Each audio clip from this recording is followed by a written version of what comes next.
Bismillahirrahmanirrahim. Assalamualaikum warahmatullahi wabarakatuh. Sahabat Islam yang berbahagia, kehidupan Nabi Muhammad SAW dan keluarga termasuk yang sangat sederhana. Walaupun bisa saja mereka memiliki harta yang banyak dari perdagangan, tetapi Rasulullah SAW lebih menyukai zuhud, sebab beliau lebih mengutamakan kepentingan umat dan kemaslahatan Islam. Namun, sebelum kita bahas lebih lanjut, jangan lupa untuk like video ini dan tekan tombol subscribe untuk mendapatkan video-video terbaru dari channel Islam Media. Pada suatu hari, Rasulullah SAW keluar bersama sahabat-sahabat beliau. Di antara salah satunya adalah Ali bin Abi Thalib radhiyallahu an. Tiba-tiba saja datang menemui Rasulullah SAW seorang badui dengan mengendari seekor kuda. Lalu ia menghampiri dan mendekat seraya berkata, "Wahai Rasulullah, di kampungku itu adalah kumpulan manusia yang sudah memeluk agama Islam, dengan mengatakan bahwa jika memeluk Islam, mereka akan mendapat rahmat dan rezeki dari Allah Subhanahu wa Ta'ala. Tetapi mereka semua memeluk Islam, maka terjadilah musim kemarau yang berkepanjangan, sehingga mereka ditimpa kelaparan dan kehausan. Saya khawatir, ya Rasulullah, jika mereka kufur meninggalkan Islam, karena mereka memeluk Islam juga karena soal perut. Saya menginginkan engkau mengirimkan bantuan kepada mereka untuk mengatasi bahaya kelaparan yang menimpa mereka itu." Mendengar keterangan itu, Rasulullah SAW lalu memandang Ali bin Abi Thalib radhiyallahu an. Kemudian Ali bin Abi Thalib radhiyallahu an mengerti maksud pandangan itu. Kemudian berkata, "Ya Rasulullah, tidak ada lagi bahan makanan pada kita untuk membantu mereka." Kemudian Zaid bin San'ah, seorang pendeta Yahudi yang turut mendengarkan laporan orang Badui dan jawaban Ali bin Abi Thalib radhiyallahu an, lalu mendekatlah ia kepada Rasulullah SAW dan berkata, "Wahai Rasulullah, kalau engkau suka akan saya belikan kurma yang baik. Lalu kurma itu dapat engkau beli dariku dengan hutang dan dengan perjanjian." Berkata Rasulullah SAW, "Jangan dibelikan kurma itu sekiranya kau berharap aku berhutang kepadamu, tetapi berilah itu dan berilah kami pinjaman dari engkau." "Baiklah," jawab Zaid bin San'ah, seorang pendeta Yahudi itu. Zaid bin San'ah kemudian membeli buah kurma yang berkualitas terbaik, lalu menyerahkan kepada Rasulullah SAW dengan perjanjian-perjanjian tertentu dan akan dibayar kembali dalam jangka waktu yang tertentu pula. Kemudian Rasulullah SAW menerima kurma itu, lalu diserahkan kepada orang Badui untuk dibagikan kepada penduduk kampung yang ditimpa bencana itu. Sebagian masyarakat mengenal baik tidak hanya sebagai pedagang tetapi juga ahli kitab. Dia pakar Taurat, sehingga amat dihormati kaum Yahudi di Madinah. Walaupun mengetahui kabar kenabian Rasulullah SAW sebagaimana dinubuatkan Taurat dan Injil, Zaid bin San'ah enggan menyatakan Islam. Hari demi hari berlalu. Nabi SAW suatu waktu memimpin majelis ilmu di Masjid Nabawi. Rumah ibadah itu penuh sesak oleh para sahabat yang dengan penuh perhatian menyimak ceramah Rasulullah SAW. Tiba-tiba datanglah Zaid bin San'ah melalui pintu masjid. Dia lantas meminta celah agar bisa sampai ke shaf terdepan. Banyak kaum muslimin di sana belum mengetahui siapa pria yang tampaknya sedang terburu-buru itu. Bukannya langsung duduk, Zaid bin San'ah yang kini sudah di shaf terdepan justru berdiri tepat di belakang Rasulullah SAW. Ia lalu menarik kain sorban Rasulullah SAW yang melingkar di lehernya, sehingga beliau seketika tercekik. Seluruh sahabat otomatis berdiri seperti hendak menyerang pria asing ini. Umar bin Khattab yang berada dekat sekali dengan Nabi SAW berkata, "Wahai Rasulullah SAW, izinkanlah saya untuk memenggal kepala orang ini."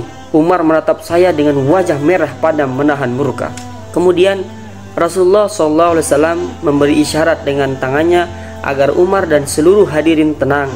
Masih dalam keadaan tercekik, beliau lantas menoleh ke arah Zaid. "Wahai Yahudi, ada apa?" kata beliau tanpa mengungkapkan nama Zaid bin San'ah. "Kau padaku, wahai Muhammad, dan aku tahu kalian ini orang Quraisy sangat suka menunda-nunda pembayaran hutang," katanya. "Bukankah belum tiba saatnya?" tanya Nabi SAW. "Saya tidak peduli, bayar utangmu sekarang juga," seru Zaid lagi, sembari melepas serban Nabi SAW. Maka Rasulullah SAW berpaling kepada Umar dan berkata, "Wahai Umar, ambilkan dari Baitul Mal sebanyak 20 sak kurma untuk membayar hutangku kepada Yahudi ini, dan sebanyak 20 sak kurma lagi." 20 itu untuk hutang, tetapi 20 lagi untuk apa? Tanya Umar bin Khattab. "Itu sebagai hukuman, karena engkau telah menakut-nakuti dia," jawab Nabi SAW. Singkat cerita, Umar pun keluar dari masjid dan berjalan menuju Baitul Mal. Dia diikuti oleh Zaid dari belakangnya. Sepanjang perjalanan, Umar mencoba meredam kekesalannya. Bagaimana mungkin seorang Yahudi bisa dengan mudah mencekik Rasulullah SAW tepat di depannya? Ingin betul Umar melampiaskan amarahnya ke orang yang sedang berjalan di belakangnya itu. Bagaimanapun, ketaatan Umar kepada Nabi SAW jauh lebih besar. Sampailah Umar dan Zaid di Baitul Mal. Sahabat bergelar Al-Faruq itu lantas menyiapkan 2 karung. Masing-masing akan diisi 20 sak kurma. Karung pertama yang tuntas diisi lantas diberikannya kepada pria Yahudi itu. Sementara Umar sedang mengisi karung kedua, sang pencekik Nabi SAW tadi mencegahnya. "Wahai Umar, tahanlah, jangan kau masukkan ke kurma karung itu," kata Zaid bin San'ah. Umar tidak peduli. "Aku hanya melaksanakan perintah Nabi SAW. Aku tidak ingin mendengarmu."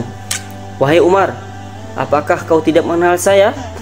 "Saya tidak peduli," jawab Umar dengan ketus. "Saya adalah Zaid bin San'ah." Mendengarnya, Umar seketika terkejut, kemudian berdiri menghadapnya.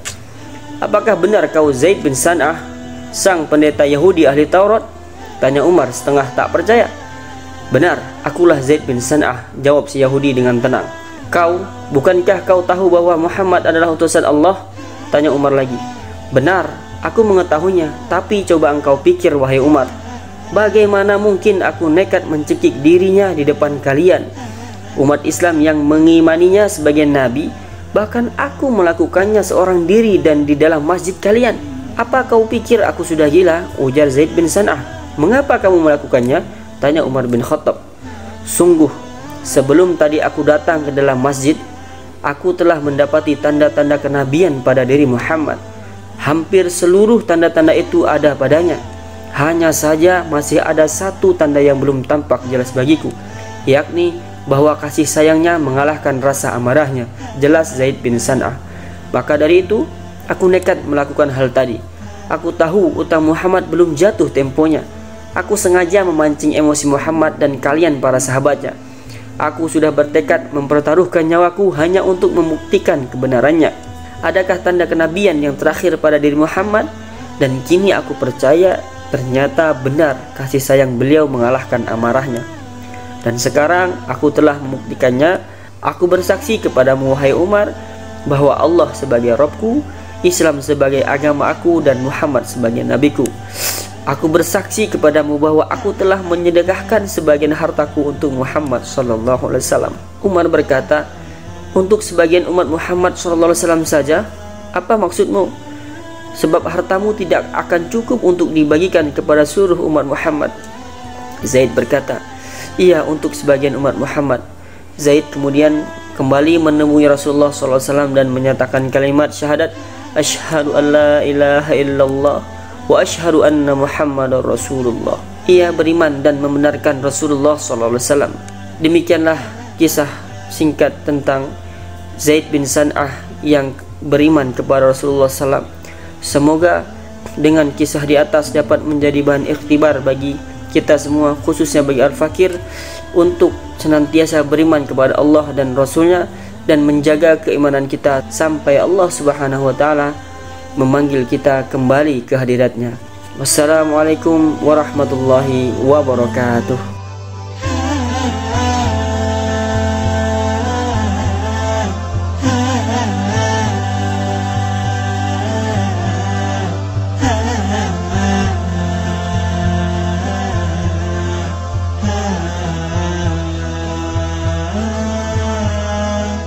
Mm-hmm.